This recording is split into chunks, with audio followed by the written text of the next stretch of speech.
Well, the governor's race may be over, but its lessons will last. That's what advisors for three major candidates said during a forum at LSU's Manship School today.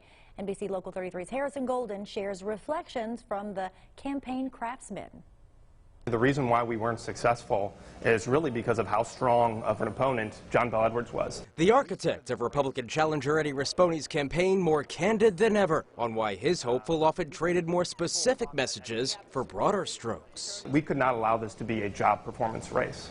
If it was a job performance race on John Bel Edwards, we were going to lose. Rispone campaign chief Brian Reed citing the governor's high approval rating. Our pathway to victory was making this an ideological choice.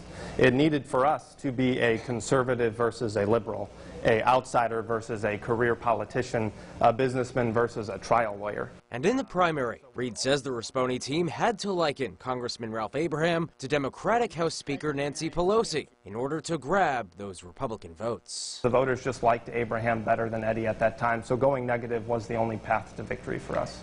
I think you played a short game to get into the runoff, and it inevitably cost you the race. Abraham advisor Lionel Rainey argues Rispone would not have made the two-candidate runoff had Abraham shown deeper pockets. We weren't able to go up on broadcast TV in Baton Rouge, so there's a lesson to be learned.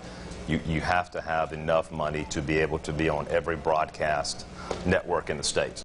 We turned that hope into action. And as for what helped re-elect Democrat John Bel Edwards in a state where President Trump won 58% 3 years ago. Hello, Louisiana. Hello, Louisiana. We made a very conscious effort, and the governor made a very conscious effort not to make this a race about him and President Trump. This was a race about him and about Louisiana. The Edwards team says the governor's working ties with the Trump White House remain strong, even after the president endorsed Republicans running against the incumbent. A radical, liberal Democrat. At the end of the day, if we were sitting here in a Twitter battle with the president or calling each other names with the president's visit, then we weren't doing our jobs.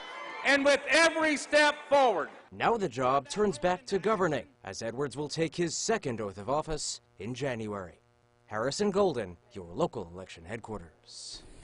And Governor Edwards is Louisiana's first ever incumbent governor to win re-election after being forced into a runoff.